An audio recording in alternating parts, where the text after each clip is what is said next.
사람 몸 받기 힘드나 지금 받고 있으며 불법 듣기 힘드나 지금 듣고 있으니 이 몸 받은 금생에 제도 못되면 언제 또 생을 받아 이 몸이 제도했으냐. 스스로 부처님께 기하여 받들어 모시고 원하건대 중생들과 더불어 대도를 체득하여 무상의 뜻을 바라겠노라. 스스로 법에 기하여 받들어 모시고 원하건대 중생들과 더불어 깊이 경장에 들어가 지혜를 받아 같이 하겠노라. 스스로 승가에 기하여 받들어 모시고 원하건대 중생들과 더불어 대인들을 통리하여 모든 것에 막힘없도록 하겠노라. 무상하고 심심한 묘법은 백천만급이 되어도 만나기 힘이드나 나는 지금 보고 듣고 하여 얻을 수가 있었으니 원하건대 부처님의 진실한 뜻에 득하여 받들어 모시겠노라. 나무아미타불 나무아미타불 나무아미타불. 아미타경이죠. 3분가에 의하면은 서분, 정정분, 유통분으로 구성되어져 있죠. 정정분은 크게 셋으로 구분되어지죠. 극락세계의 공덕과 장엄, 그리고 극락세계에 가는 방법, 그리고 육방찬, 이렇게 극락세계의 공덕과 장엄이라고 하는 부분은 또 5으로 구분이 됩니다.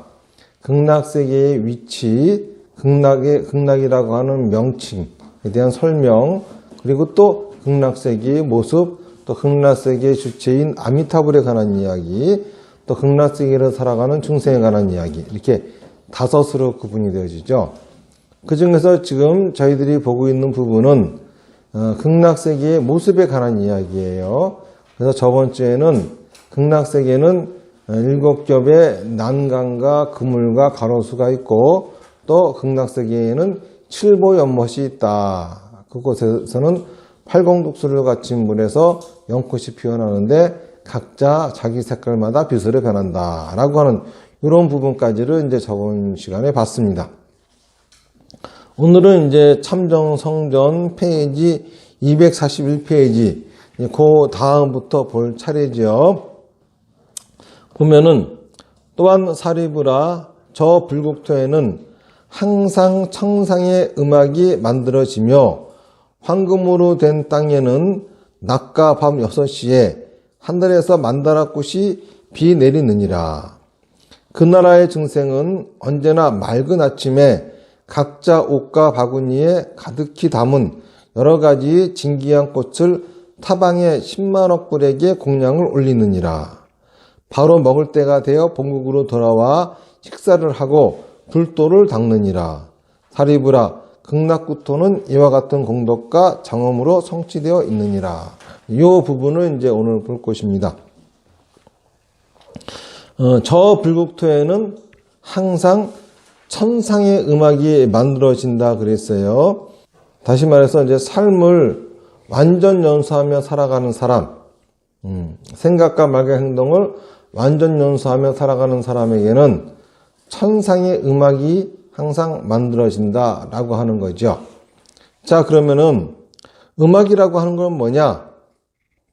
박자나 가락이나 음성 따위를 가지고 갖가지 형식으로 조화하고 결합하여 목소리나 악기를 통하여 사상 또는 감정을 나타내는 예술, 이렇게 사전적인 의미는 그렇게 되어 있습니다.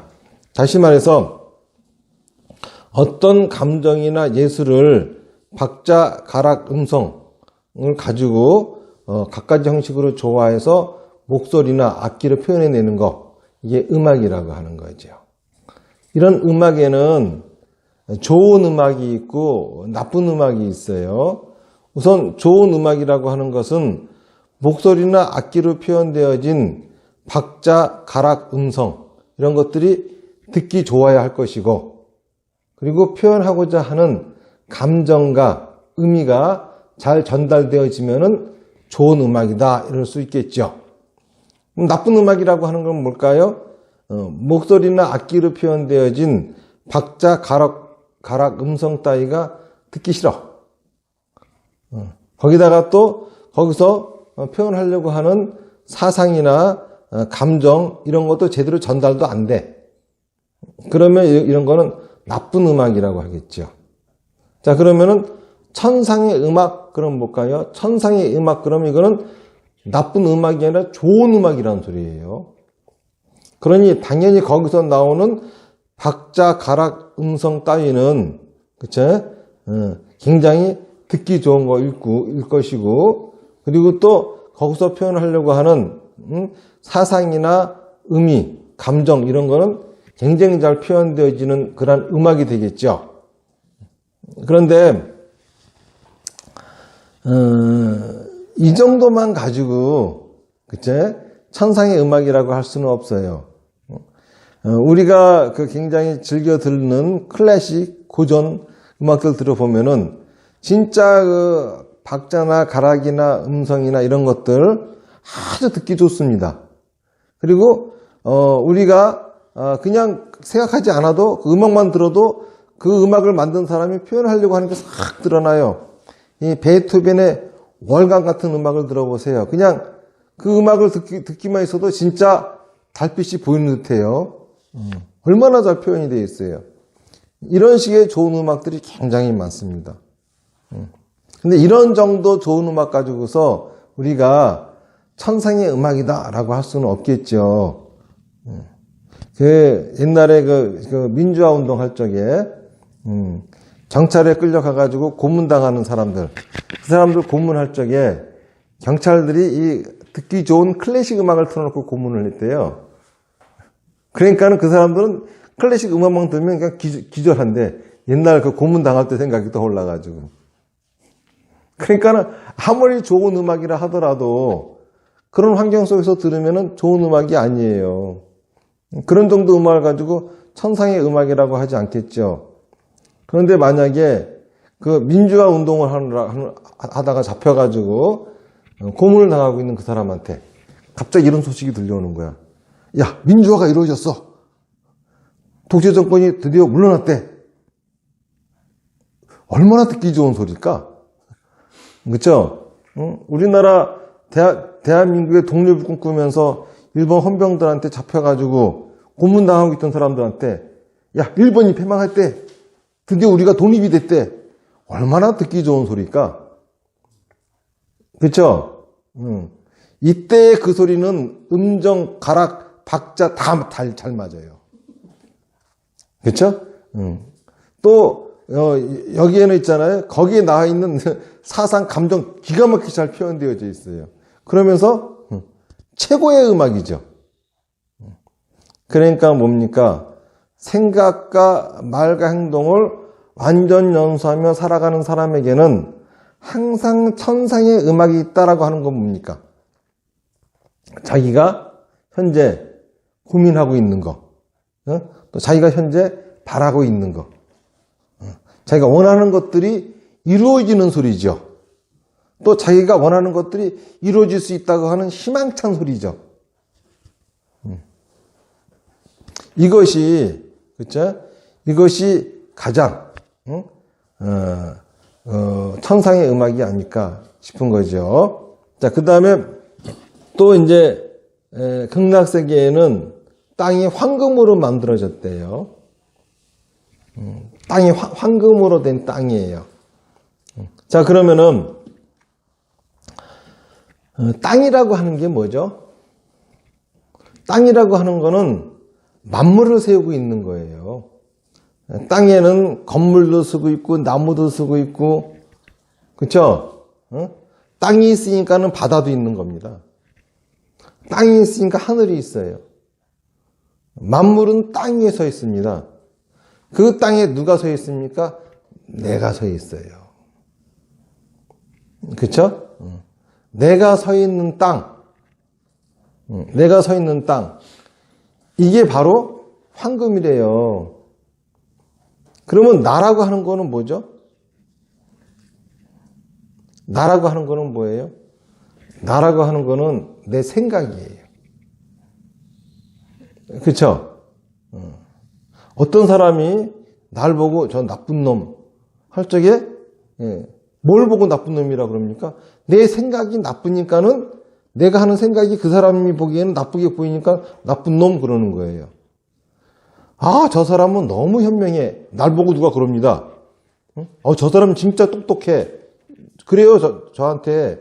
그러면은 왜 그럴 걸까요? 내가 생긴 게 똑똑해서? 내가 생긴 게 현명해서? 응. 내 머리카락이 현명하게 생겨가지고? 아니면 내 발톱이 현명해서? 뭐 때문에 그럴까? 그 사람이 나한테 현명하다, 똑똑하다 할 적에는 내 생각을 보고, 내 생각이 현명하고 똑똑하니까는 현명하다, 똑똑하다 그러는 거예요. 지나가면서, 아이고, 저 멍청한 놈. 우리가 그 사람이 멍청하게 생겨서 멍청하다 그럴까요? 하는 짓을 보면은 그 사람의 생각이 보여요. 그 생각이 멍청하게 느껴지니까 아이고 저 멍청한 놈 이러는 거죠. 이 세상을 살고 있는 나는 내 생각이에요. 내가 만나고 있는 것도 내가 만나고 있는 것도 그 사람들의 생각을 만나고 있는 거고, 남이 만나고 있는 나도 뭐가 나냐면 내 생각이에요. 그 사람들은 내 생각을 만나고 있는 거예요. 그 사람이 나보고 좋아할 적에는 내 생각이 지 마음에 드니까 좋아하는 거예요. 그 사람이 나보고 싫어할 적에는 내 생각이 그 사람의 마음에 안 드니까는 싫어하는 거예요. 자, 이게 바로 나입니다. 땅은 뭐죠? 내가 서 있는 곳이에요. 그러면 뭡니까? 내 생각이 서 있는 그곳이 바로 땅이에요. 자, 그러면은 우리는 흔히 내 생각이 서 있는 그 토대가 되는 그거를 우리는 뭐라고 하는지 아십니까? 흔히 가치관이다 이렇게 얘기해요. 가치관이라고 하는 것은 어떤 거에 대한 가치에 대한 관점이에요. 그리고 또 인간이나 자기를 포함한 세계나 그 속의 사상에 대하여 가지는 평가의 근본적인 태도, 이런 것들을 우리는 가치관이다 라고 얘기를 하죠. 다시 말해서 어떤 사람은 모든 거를 있잖아요. 돈으로만 평가합니다. 아, 저거는 돈으로 치면 얼마짜리, 저거는 돈으로 치면 얼마짜리. 그렇죠? 그럼 이 사람은 가치관이 뭐죠? 돈이에요. 어떤 사람은 명예로만 모든 걸 가치를 판단해요. 야, 저러면은 사람들한테 인기 많겠다. 사람들이 좋아하겠다. 저건 사람들이 싫어하겠다. 인기 없겠다. 이런 식으로. 다시 말해서 어떤 사람은 이 세상에 유형이고 무형이고 모든 거를 돈으로 환산해가지고 비싸게 평가가 매겨지면 좋은 거고, 싸게 평가가 매겨지면 나쁜 거고, 이런 식으로 이 사람은 돈이 가치가 아니야. 그리고 또 어떤 사람은 명예야. 이거는 돈으로 평가되어지는 게 아니라 사람들이 굉장히 많이 호응하고 사람들한테 인기 끌 것 같으면 좋은 거고, 사람들한테 별로 인기 끌 수 없을 것 같으면 나쁜 거고, 이런 식으로. 그쵸? 또 어떤 사람은 가치관이 권력일 수도 있어요. 어떤 게 더 힘이 세냐? 누가 더 파워가 있느냐? 그쵸? 이 힘이 세면은 가치가 있는 것이고, 힘이 없으면은 가치가 없는 것이고, 이런 사람들은 권력이 가치관이죠. 그런데, 자기의 생각과 말과 행동을 완전 연수하며 살아가는 사람의 가치관은 황금이래요. 황금이 뭔지 아세요? 단순한 보배가 아니에요. 불교에서 황금 그러면은 불상을 황금으로 칠하는지 아세요? 귀하다, 귀중하다, 소중하다. 가장 가치 있다는 거야. 다시 말해서 완전 연수하는 사람의 가치관은 가장 가치 있다는 거예요. 이게 무슨 소리냐 하면은 사람마다 가치관이 각각 다를 수가 있어. 똑같은 가치관을 갖고 살아가는 사람은 하나도 없어요. 어떤 사람은 진짜 모든 사물을 돈으로 환산해가지고 가치평가를 해. 어떤 사람은 인기를 환산해서 가치평가를 해. 어떤 사람은 힘으로 가치 평가를 해. 이 각자 다 다를 수가 있어요. 그럼에도 불구하고 그 사람들이 다 자기 하나하나가 다 자기 생각과 말과 행동을 완전 연소하고 있다면은 그 가치관 자체가 가장 큰 가치라 이거야. 자기의 생각의 토대를 어디다 두느냐가 아니라, 그렇죠?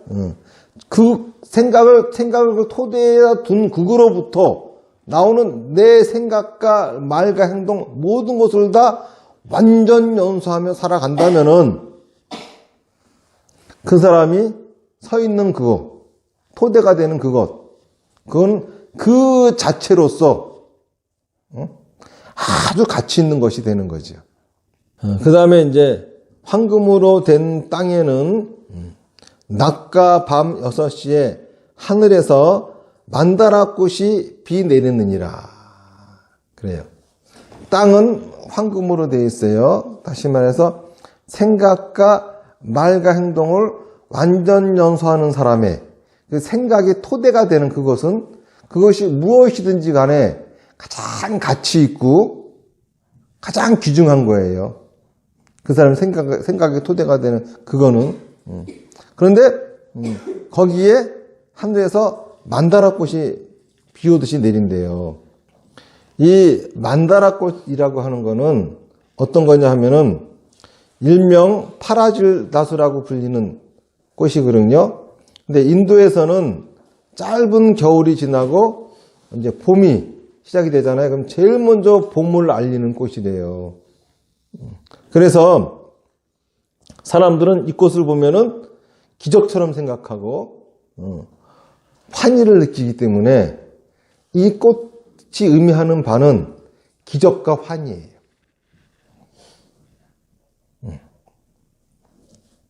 그러니까는 다시 말해서 하늘에서 만다라꽃이 내려온다라고 하는 거는 기적과 환희가 내려온다는 소리죠. 근데 왜 이 꽃을 또 불경에서는 이렇게 비 내리는 것처럼, 그러니까 불경 여기저기 보면 만다라꽃이 비 내리는 것처럼 표현되어지는 게 많아요. 왜 그러냐 하면은 이 꽃은 이 꽃이 피는 나무는 길이가 15m나 된대요. 그러고서 잎이 다 지고 난 다음에, 잎이 다 지고 난 다음에 이제 꽃이 피는데 꽃이 주렁주렁 이렇게 여기저기 매달려 있는 것이 이게 높은 나무를 이렇게 쳐다보고 있으면 마치 비가 내리는 것 같아, 꽃비가. 그 모습이 실로 장관이거든요. 그래서 사람들은 불경에서는 마치 하늘에서 꽃비가 내린다라고 하는 표현을 만다라화가 내려온다, 이런 식으로 이제 표현을 하는 거죠. 그런데 하늘에서 만다라꽃이 하루에 2번 내려요. 낮에 1번 내리고 밤에 1번 내려요. 그리고 시간은 몇 시? 6시입니다. 낮과 밤 6시예요. 자, 6시 그러면은 여름에는 아침 6시는 있잖아요. 여름에는 벌써 해가 떴어. 그래서 낮이야. 벌써 낮이야. 밤에는 아직 해가 안 졌어. 그래서 아직도 낮이야. 겨울에는, 그쵸? 겨울에는 아직 해가 안 떴어. 그래가지고 아직도 밤이야. 그쵸? 그리고 또 저녁 6시는 벌써 해가 졌어. 그래서 이미 밤이야. 그러니까는 만약에 우리가 생각하는 6시를 가지고 기준을 한다고 하면은, 그쵸? 여름에는 다 낮이고 겨울에는 다 밤이야. 그러니까 우리가 그런 식의 6시로 볼 수는 없겠죠. 그러면은 낮이 12시간, 밤이 12시간, 그러면 6은 한가운데예요. 그러니까는 낮 6시는 한낮이에요. 그리고 밤 6시는 한밤이에요. 그러면 낮은 뭐죠? 낮은 밝아요. 그렇죠? 밝고, 그래서 굉장히 활력적이고, 낮이 의미하는 게 기쁨, 생동감 이런 거겠죠? 그러니까 뭐냐면 낮은 굉장히 내 일이 잘 될 때야. 그런데 일이 잘 될 때 보면은 갑자기 잘 되는 게 아니라 벌써 서서히 시작하다가 아주 기쁜 것이 정점을 이루죠. 그 다음에 또 내려와, 다시. 그죠? 그러니까는 이 최고로 즐겁고 기쁨, 지혜롭고 이 정점을 이루는 이 시간이 낮 6시죠. 밤은 어때요? 밤은 어두워. 그쵸? 정적이야. 안 움직여. 그러니까는 일이 안 될 때예요. 가장 슬프고, 가장 괴롭고, 가장 언해피해. 가장 해피하지 않은 거야. 그런데 이러한 언해피하고, 그쵸? 안 좋은 것도 갑자기 찾아와요? 아니죠. 서서히 회색이 됐다가 그 언해피가 정점을 이루고 난 다음에는 다시 서서히 또 좋아져, 이게. 그쵸? 그러니까 밤 6시는 뭡니까? 슬픔, 괴로움, 그쵸? 언해피의 이 정점을 이루는 시간이야. 요때에 어떤 일이 생긴다고요? 기적과 환희가 하늘에서 내려온다고요. 바로 요때. 또 다른 의미로 보면은요, 낮은 일할 때야, 밤은 쉴 때야. 그치? 낮은 한창 자기가 있잖아요. 자기 삶을 완전 연소하고 있을 때야. 그 정점이 있을 적에, 완전 연소의 정점에 있을 적에, 이때는 완전 연소인 거를 못 차리는 거죠. 알아차리지 못하는 거예요. 그리고 밤은 쉴 때야. 다시 말해서 한 발짝 나온 시점이죠. 다시 말해서 내가 완전 연소의 삶을 가장 느끼고 있을 그 순간이야. 이렇게 밤과 낮을 두 가지로 구분해 볼 수가 있어요. 한 가지로 보면은 가장 기쁘고 행복하고 내일이 뭐든지 잘 되고 기쁘고 즐겁고 해피한 그 정점에 있을 때, 또는 모든 일이 잘 안 돼가지고 우울하고 슬프고 괴롭고 언해피의 정점에 있을 때,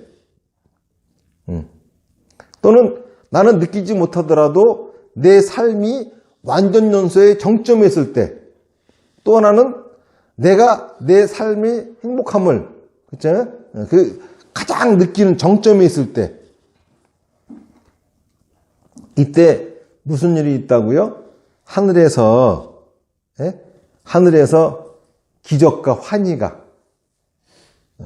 하늘에는 기적이, 땅에는 환희가 생긴다 이거예요. 언뜻 이해가 안 가죠. 기쁠 적에는 좀 그럴 것 같아. 근데 슬플 적에는 안 그럴 것 같아. 그런데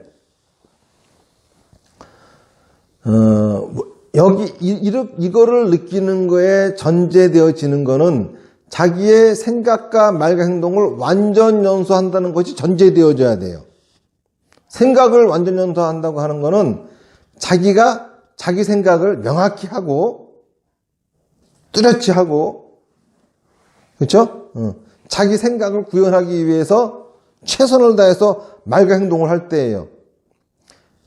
만약에 내 말과 행동이 내 생각을 구현하는데 실제 상황하고 쫙 맞아 떨어진다고 하면은 그거는, 그렇죠? 내 뜻대로 일이 다 잘 되고 가장 기쁘고 해피한 그런 순간이 되겠지만은, 내가 최선을 다해서 내 생각을 말과 행동을 했어요. 근데 현실하고는 하나 맞지가 않아. 충돌이 돼. 그러면 가장 고통스럽고 힘들고 언해피하겠죠. 하지만은 가장 잘 될 때도, 가장 잘 되지 않을 때도 가장 최고의 슬픔과 최고의 불행을 느낄 수 있는 이유는 최선을 다했기 때문이에요. 최고의 성공을 누릴 수 있는 것도 최선을 다했기 때문입니다. 최선 다하지 않고 대충 했으면은 그런 걸 느낄 수가 없어요. 최선을 다한 사람은 실패하는 순간에도 하늘에서는 기적이, 땅에서는 환희가 생깁니다. 성공할 때도 그렇고, 성공과 실패에, 성공에는 행복이 있고 실패에는 불행이 있는 것이 아니라 성공, 실패 다 행복이 있어요.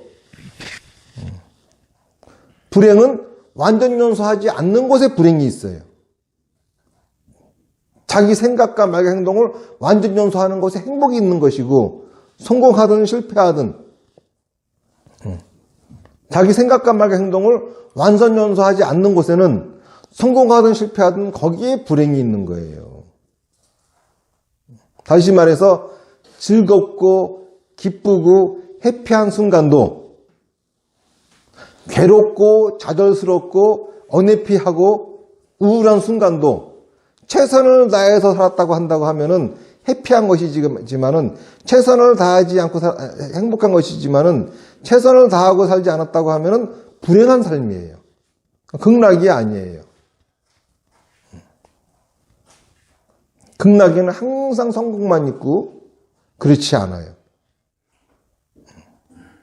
최선을 다한 삶에는, 극락 자체가 최선을 다하는 삶이거든요. 그 삶에는 언제든지 성공하든 실패하든 하늘에서는 기적을 일으켜주고 땅은 환희를 불러 일으켜줍니다.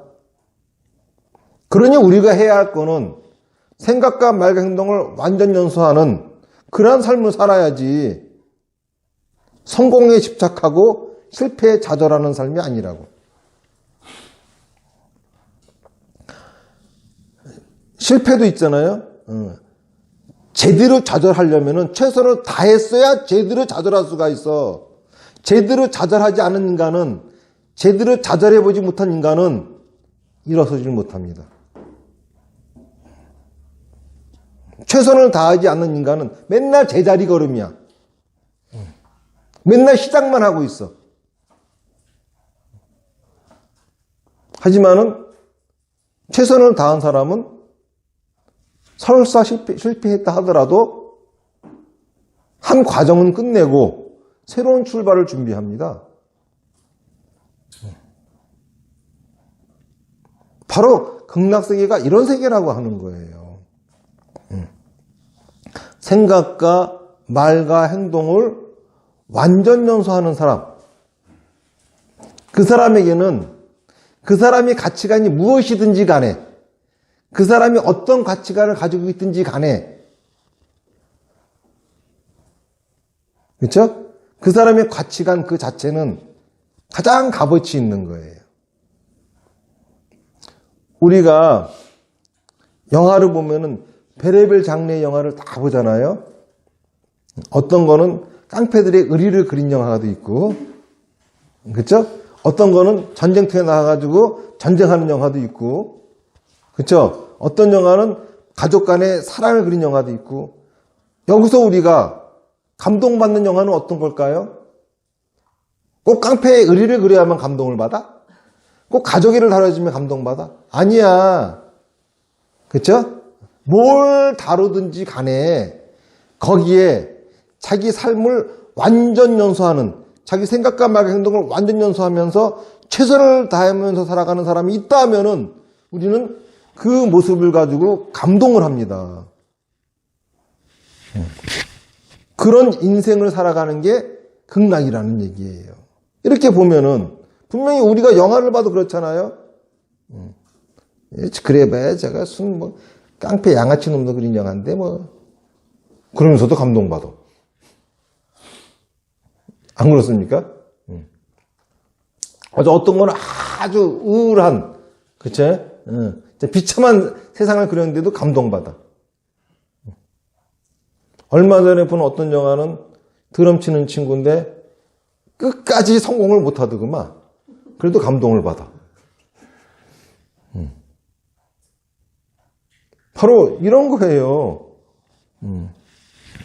그렇기 때문에 생각과 말과 행동을 완전 연소하며 살아가는 사람은 그 사람의 가치관이 무엇이든지 간에 완전 연소하지 않는 사람들의 삶에 빗대어 보면은, 아무리 자기가 훌륭한 가치관을 가지고 있다 하더라도 완전 연소하지 않는 삶을 살아가는 그 사람의 가치관은 형편없는 가치관이야. 조잡하고 형편없는 가치관이 있다 하더라도 그걸 가지고 자기가 완전 연소하고 있다고 하면은 그거야말로 가장 가치 있는 가치관이에요. 자기 가치관을 제대로 세우려고 하기보다는 먼저 삶을 완전 연소하려고 하는 습관부터 기르세요. 그러고 나서 올바른 가치관을 정립하려고 해야지. 맨날 올바른 가치관만 세워놓고 그 올바른 가치관에 짓눌려가지고 하고 싶은 거 하나도 못하고 평생을 멍청하게 살아가는 그러한 삶, 그게 뭐 대단한 거야? 그렇죠? 한심한 인생이지 그거야말로. 하지만 보잘것없는 가치관을 가졌다 하더라도 그 가치관을 가지고 자기 인생을 완전 연소하고 있다고 하면은 그거 괜찮지 않아요? 물론 이왕이면은 더 훌륭한 가치관을 가지면 좋겠죠. 가져지지 않거든 억지로 가지려고 하지 말고 가치관이 행복하게 만드는 거 아니니까는 어떻게 하면 자기 생각과 말과 행동을 완전 연소할 수 있을지, 어떻게 하면 내가 내 생각을 똑바로 살 수 있을지, 어떻게 하면 내가 내 말과 행동을 똑바로 하면서 내 생각을 제대로 갖고 살아갈 수 있을지. 괜히 앉아가지고 하지 말고 안 행복해 그러면 뭘 그렇게 하면 안 되는 게 많고 그런 인간들이 있으면 옆에 있는 사람이 다 불행해져요. 그냥 입으로만 행복하다 행복하다 해야 되고 이 세상 있잖아요. 사람들 지나가는 사람 붙들고 행복하세요? 라고 물어보면 다 행복하대. 행복하다고 말 안 하면 그게 손해가는 줄 알아. 근데 진짜 행복한 사람은 나 불행해요! 이렇게 말할 수 있거든. 내가 세상에 제일 불행해. 이 사람은 진짜 행복한 사람이야. 처절하게 불행해져 있거든. 그렇죠? 그런데 행복해져야 된다고 하는 고정관념에 사로잡혀가지고 불행할 자유도 없어. 그래가지고 불행에 빠져 있으면서도 누가 물어보면 자기는 행복하대 그냥. 주님의 덕분에. 참 재밌는 사람들이 많아요. 그렇죠? 좀 불행하면 어때? 극락세계가 바로 이런 것이에요. 극락세계는 자기의 생각과 말과 행동을 완전 연소하며 살아가는 사람에게는 그렇죠? 어떠한 가치관도 귀중하고 소중합니다. 이 사람이 살아가는 삶에 있어서는 일이 다 잘 되고 기쁘고 그렇죠? 성공의 가도를 달릴 적에 이때도 하늘의 축복과 환희가 존재합니다. 또 최선을 다해가지고 실패하고 나락에 떨어지고 지옥 끄트머리에 맛을 보고 있을 이때도 하늘의 축복과 땅의 환희가 존재해요. 삶 자체가 기적이에요. 그렇죠? 기적적으로 지옥에 떨어진 거야. 이게 가장 큰 축복의 삶이라고 하는 거거든요. 그런데 이렇게 하늘에서 만다라꽃이 싹 내려와요. 자, 그러면은 사람들은 거기 극락에 살아가는 사람들, 생각과 말과 행동을 완전 연소하며 살아가는 사람들이 이 꽃을 이렇게 다 주워요. 옷이나 바구니에 주워가지고 타방에 10만억 불국토에 10만억 불에게 이걸 가서 공양을 올립니다. 자, 10만억 그러면 뭐가 떠오릅니까? 사바에서 극락이 거리야. 그러면 10만억 불국토에 부처님들한테 공양을 올리느라고 어떻게 됩니까? 10만억 거리가 좁혀져 버려 그냥. 그쵸? 10만억 불국토의 부처님한테 공양을 올리는 거야.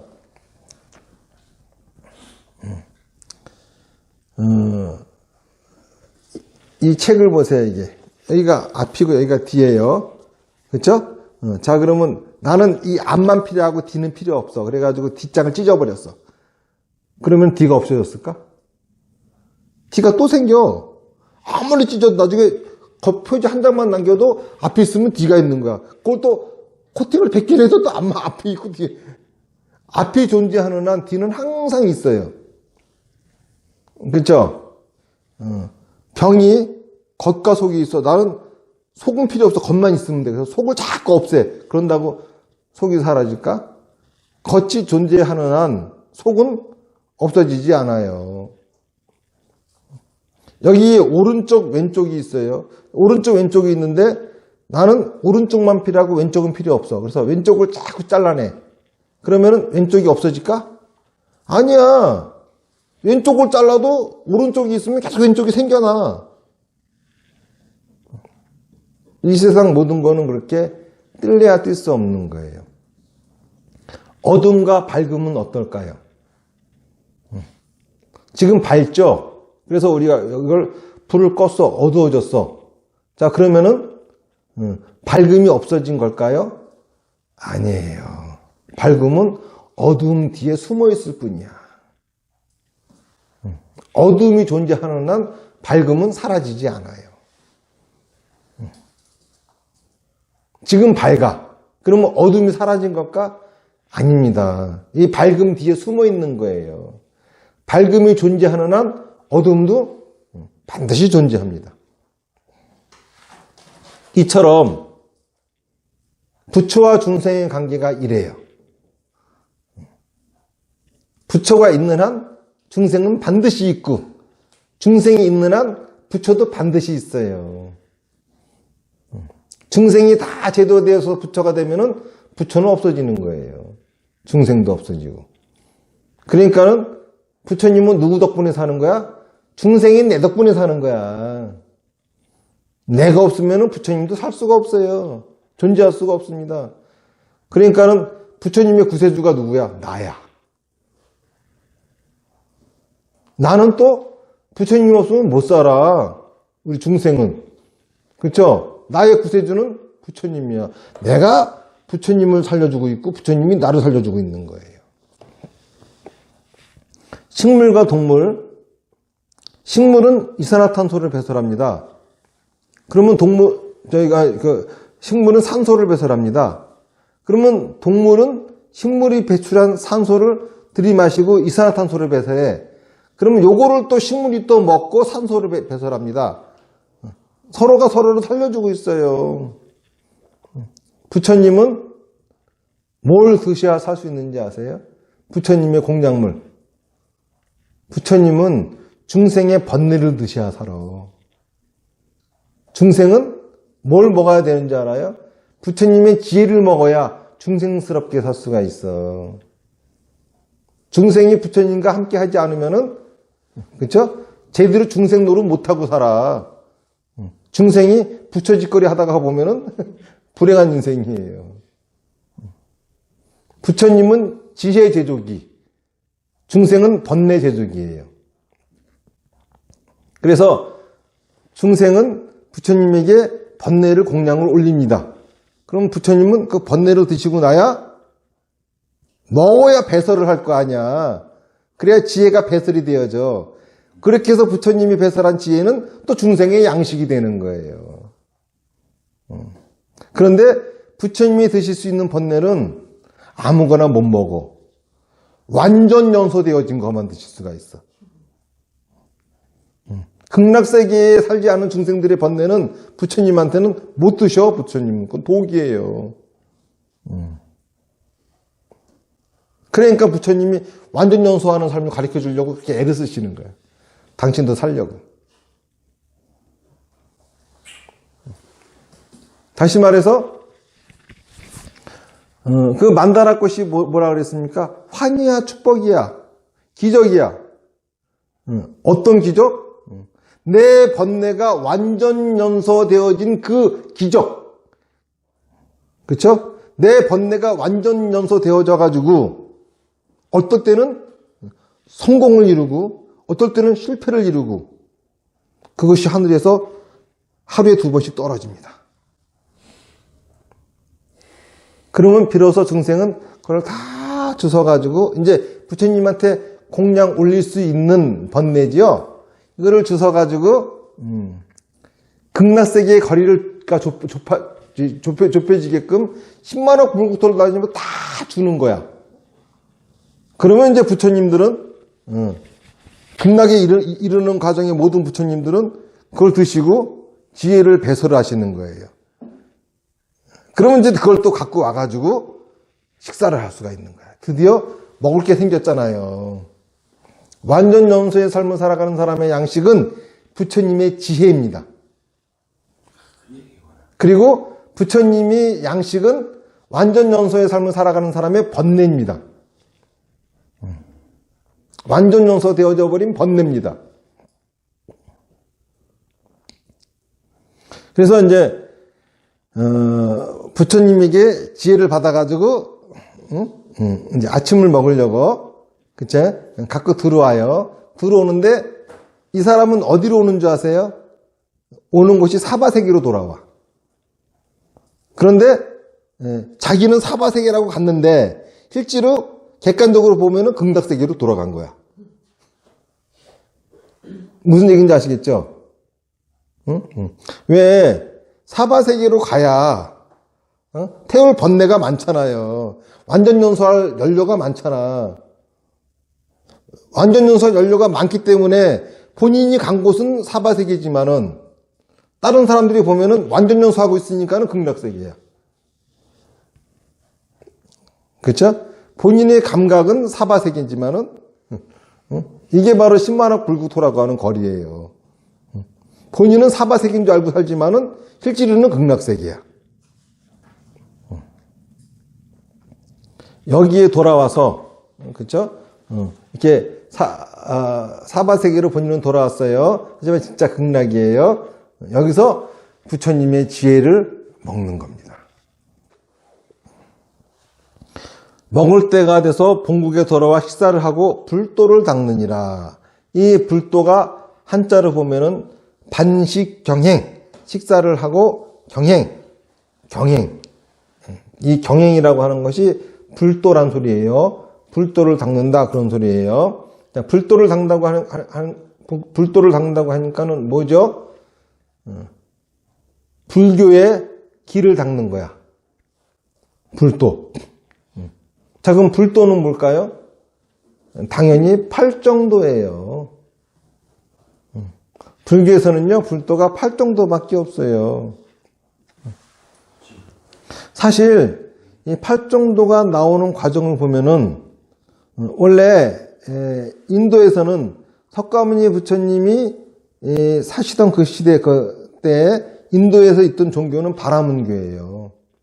석가모니 부처님은 불교라고 하는 새로운 종교를 만들려고 하는 의도가 하나도 없었어요. 석가모니 부처님은 그냥 바라문교를 더 정확하게 제대로 해석해가지고 가르쳐줬을 뿐인데 그게 불교가 되어져 버린 거예요.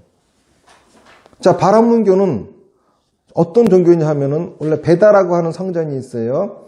베다라고 하는 성전에 의하면은 모든 중생들은 윤회를 하죠. 윤회를 하면서 신의 도움으로써 그 신이 도와주면은 행복하게 살 수가 있고 신이 도와주지 않으면은 신의 저주를 받으면 불행을 사는 거고 뭐 이런 거예요. 그런데 이게 이제 세월이 지나면서 우파니샤드 철학이라고 하는 것이 등장을 합니다. 그러면서 생각이 바뀐 거예요. 신의 간섭이 없는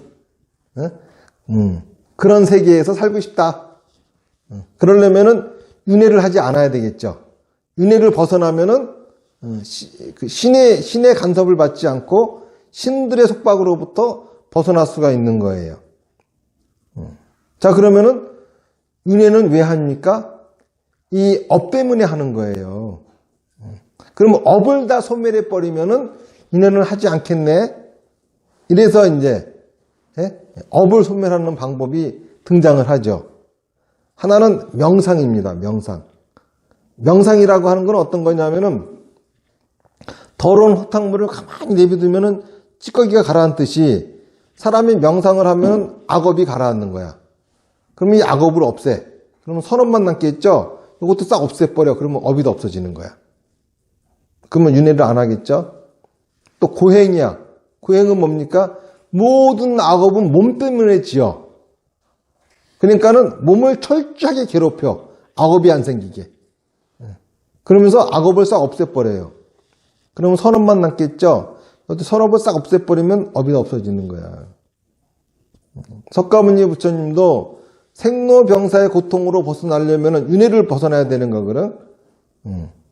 그래서 석가모니 부처님도 윤회를 벗어나기 위해서 업을 소멸하려고 본인도 명상도 하고 고행도 하고 철저하게 했어 그냥.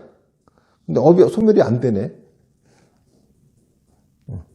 그러면서 깨달으신 거예요. 이게 멍청하다. 그러면서 석가모니 부처님은 중도의 가르침을 말씀하시는 거예요. 너무 고행해도 안 되고 명상을 해도 안 된다. 명상만 해도 안 되고 고행만 해도 안 된다. 그러시면서 나오는 것이 팔정도야. 이 팔정도가 바로 중도의 가르침이에요. 팔정도의 첫 번째는 정견이에요. 정견이라고 하는 거는 사성제를 바르게 하는 거예요. 사성제라고 하는 거는 고진멸도예요. 고라고 하는 것은 생각과 말과 행동을 불완전 연소하는 것이 괴로움이다. 이게 바로 윤회의 세계다. 그 원인은 그렇죠? 집착에 있다. 그러면은 생각과 말과 행동을 완전 연소하는 것이 행복이다.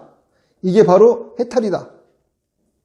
그러면 생각과 말과 행동을 완전 연소하는 방법 도죠. 이게 바로 팔정도다. 이 소리가 사성제예요. 그러고 나서 업이라고 하는 게 뭐죠? 생각과 말과 행동이에요. 생각을 완전 연소해라. 정사야. 말과 행동을 완전 연소해라. 이게 정업이에요. 생각과 말과 행동을 완전 연소하면은 바른 생활이 되는 거야. 이게 정명이에요. 생각과 말과 행동을 완전 연소하려고 하는 노력. 이게 바른 노력이야. 바른 정진이야. 정정진이에요. 그렇게 하다 보면은 자기의 생각과 말과 행동을 완전 연소하기 위해서 지금이라고 하는 시간에 자기 삶이 집중이 되어져요. 이게 정염이에요. 그러고 나면은 생각과 말과 행동을 활활 태우는 완전 연소하는 삶이 이루어지는데 이게 너무 재밌어가지고 사는 맛에 푹 빠져. 사는 삶에 빠져 있어. 이게 정입니다. 이게 팔정도예요. 다시 말해서 석가모니 부처님이 언제 명상에서 부처되라 그랬어? 언제 석가모니 부처님이 고행에서 부처되라 그랬어? 그런 거 하라고 가르친 적도 없는데 왜 지들은 멋대로 명상하고 고행해가지고 부처되겠다 그래? 부처님은 그거 하지 마라 그랬는데.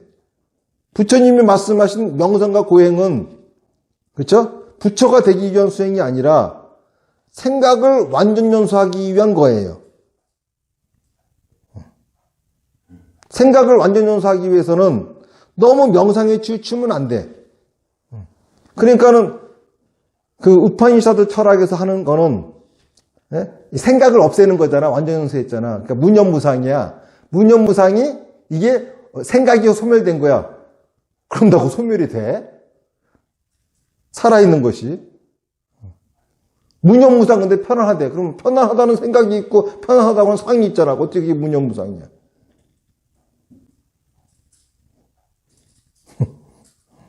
또 어떤 사람은 무념무상을 하면 있잖아요.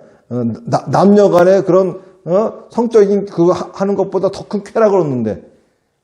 아니 그러려면은 성적 쾌락을 느끼려고 마약하는 놈하고 뭐가 달라?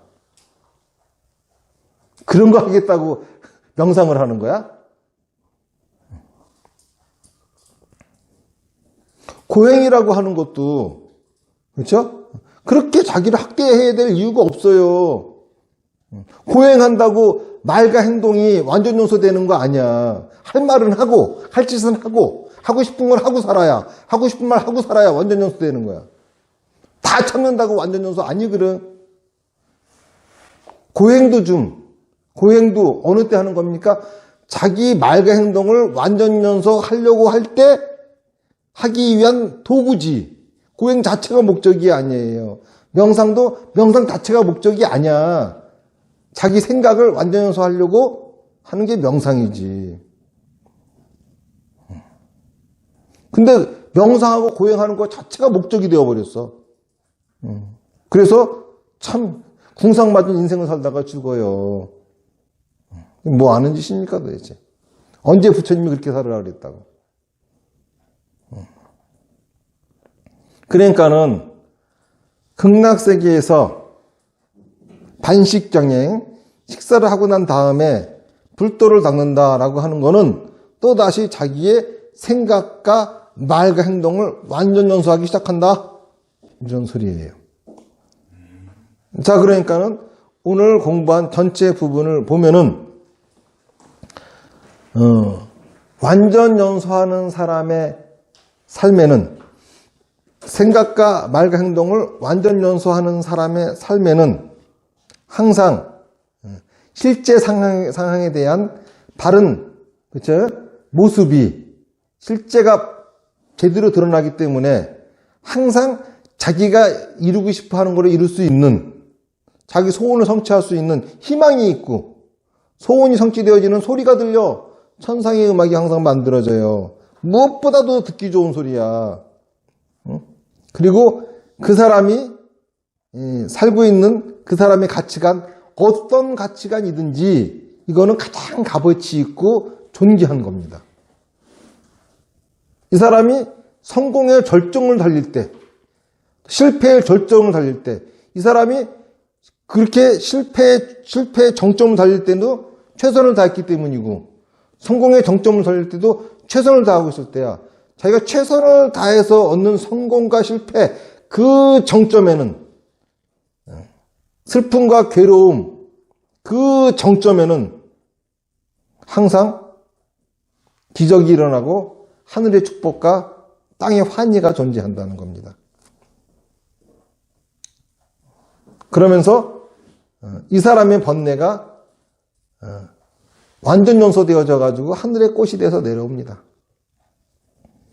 이렇게 완전 연소되어진 번뇌는 부처님의 양식이에요. 자기 생명을 다 연소한 거고요. 이 양식을 부처님께 공양을 올리는 거예요. 이게 바로 다나바라밀이에요. 그리고 부처님으로부터 지혜가 나옵니다. 이게 뭡니까? 반야바라밀이에요. 그래서 육바라밀은 보시바라밀, 다나바라밀로 시작이 돼가지고 마지막 반야바라밀로 끝나는 거입니다. 무슨 얘기인지 아시겠습니까? 공양을 올리는 게 보시바라밀, 다나바라밀이에요. 이 과정이 지계, 인욕, 정진, 선정을 거치면서, 그렇죠? 드디어 부처님 속에서 반야바라밀이 우리한테 내려옵니다. 이거를 먹는 겁니다. 이 과정, 나의 다나바라밀이, 나의 공양이, 그렇죠? 나의 완전 연소되어진 이 번뇌가 사실은 내가 먹으면 독이에요. 부처님이 드셔야 약이지. 그걸 제가 다 먹어버리면은 자기는 계속 독을 마시는 것밖에 안 돼요. 그래서 나한테는 독이지만은 부처님에게는 큰 양식입니다. 나한테는 집착일 수밖에 없지만은 부처님한테는 중생 제도하는데 큰 도움이 되는 것들이에요. 그거를 공양으로 올립니다. 그러면 그 과정이 지나면서 부처님으로부터 뭐가 내려옵니까? 반야바라밀이 내려와요. 이러한 과정이 사바와 극락의 세계를 좁혀놔 버립니다. 그러면은 드디어 나는 사바와 극락이 세계가 좁아져 있죠. 거기서 반야바라밀을 먹고 나면은, 그렇죠? 나는, 그렇죠? 사바 세계라고 돌아갔는데 이미 이게 하나가 되어 버렸어. 그래가지고 실제로는 극락으로 돌아간 거야.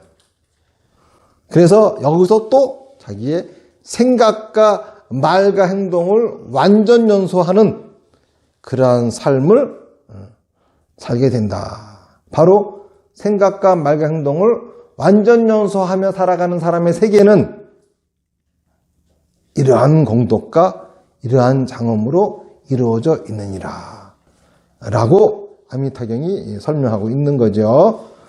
이제 다음 시간에는 그 다음의 얘기 그거를 이제 말씀드리도록 하겠습니다.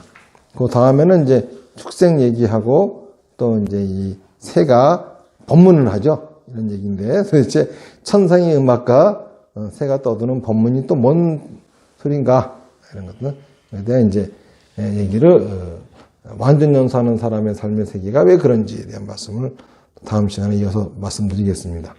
자, 질문 있으면 질문하십시오.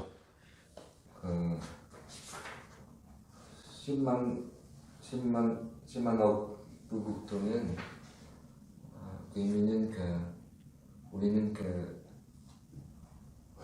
이룰 수 없는 정도로 꿈이 커야 극락세계에 들어갈 수 있다는 뜻입니까?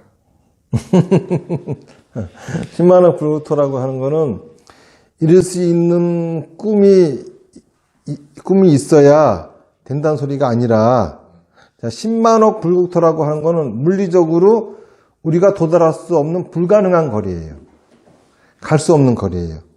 다시 말해서 가지 말란 소리야. 가면 안 된다는 소리야. 다시 말해서 극락을 느끼면 안 되는 거야. 거기에 바로 극락이 있다는 소리예요. 다시 말해서 내가 살고 있는 예토, 사바세계를 버리고 극락이 있는 게 아니라, 그쵸? 나는 이 사바세계를 살지만은 실제로는, 그쵸? 완전 연소하는 삶을 산다면은 여기가 바로 극락이라는 소리예요. 완전 연소의 삶을 사는 사람은 자기가 불완전 연소의 삶을 살고 있다고 느끼고 살아야 완전 연소 삶을 살려고 하는 노력을 하거든요. 그래야 극락이 이루어지는 거예요. 그런데 10만억 불국토가 좁혀져 있으면은 자기는 나는 완전 연소하는 삶을 살고 있어 라고 생각할 거 아니야. 그럼 완전 연소하는 삶을 살려고 안 할 거잖아. 예를 들어서 제가 그랬죠. 극락세계에 가는 방법은 삼만타 빗바사나 다나바라미 하는 거라고. 그렇죠? 우리가 삼만타 빗바사나 다나바라미를 꾸준히 하는 이유는 나는 아직 극락이 없기 때문이야. 하지만 삼만타 빗바사나 다나바라미를 하는 거기가 바로 극락이야. 그렇죠? 거기가 바로 극락이야. 극락이 온 거야. 이미. 그렇죠? 그런데 내가 극락이 왔다라고 그러면 이것도 안 해. 그럼 극락은 멀어진 거야. 그러니까 뭐야? 나는 항상 극락을 가고 싶어하는 발언이 있어서 끊임없이 극락 갈 짓을 해야 되는 거거든. 그럼 바로 극락이 되는 거죠. 무슨 말인지 알아요? 예를 들어서 이제 발을 막 굴려야 전기불이 들어와. 그래서 발을 막 굴리고 있어. 그럼 전기불이 들어왔지. 전기불이 들어왔으니까 일단 멈춰. 그러면 꺼져. 무슨 말인지 알겠죠? 그쵸? 항상 저게 켜지는 게 아니라고 생각해. 계속 밟을 거 아니야.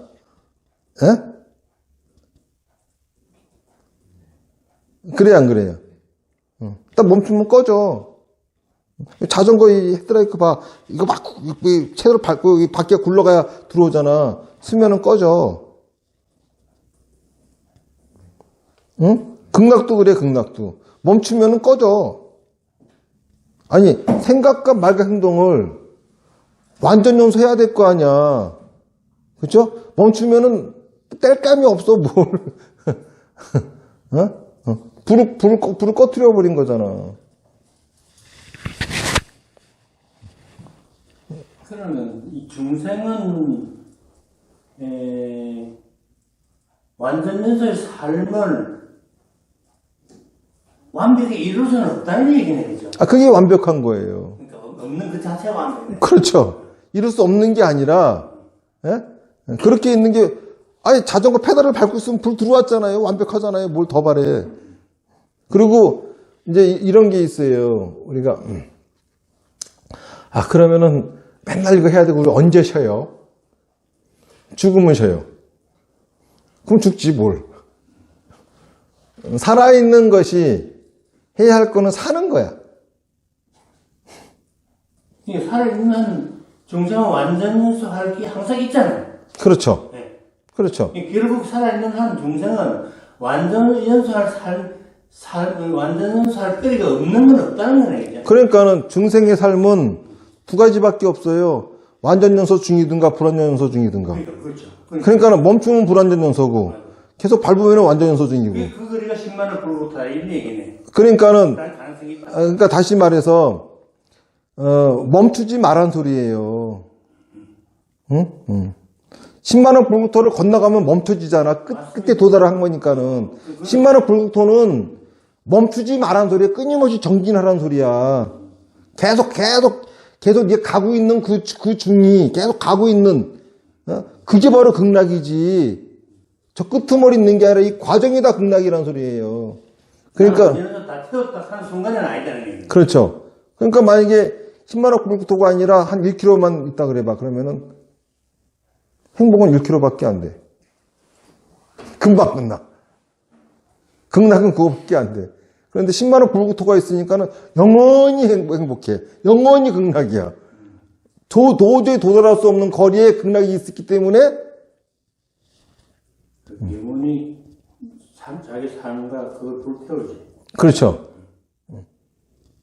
10만 원 불국토를 지난 그곳에 극락이 있는 것이 아니라 10만 원 불국토에 지난 그곳에 극락이 있다고 달려가는 순간 극락이 됩니다.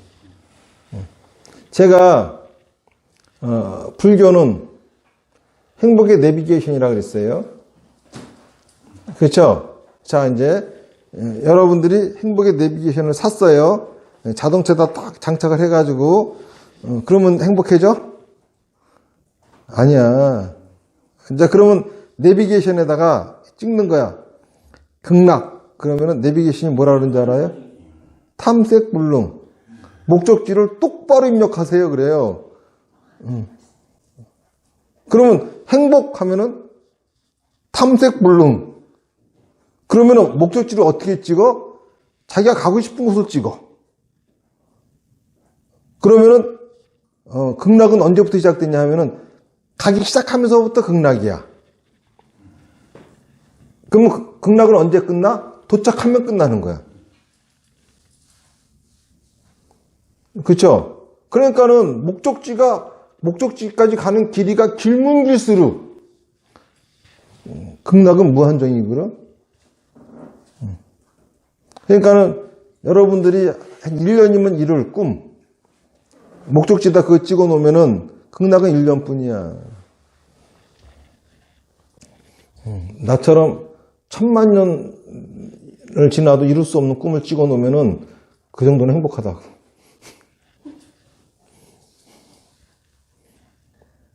그러니까는 무슨 목적지를 이렇게 찍으란 소리가 아니라 바로 이 10만 원 불구토라고 하는 개념 자체가 바로 그런 소리라고 하는 거예요.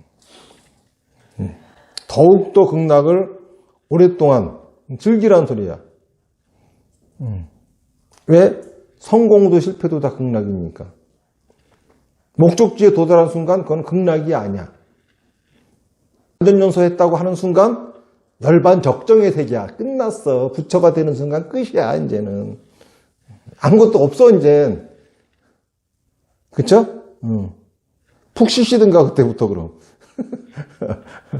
근데 거기는 시간도 없고 공간도 없고 그럼? 안 그래요? 그런데 극락에는 진정한 휴식이 있어. 열심히 살다가 쉬어봐 진짜 휴식이 되지. 열방적정에는 휴식이 없어. 왜냐하면은 동적인 것도 없으니까. 죽음이. 그렇죠. 열반적정. 그렇죠. 다 끝난 거야. 다 끝난 거야. 끝이야. 디엔드 시마이.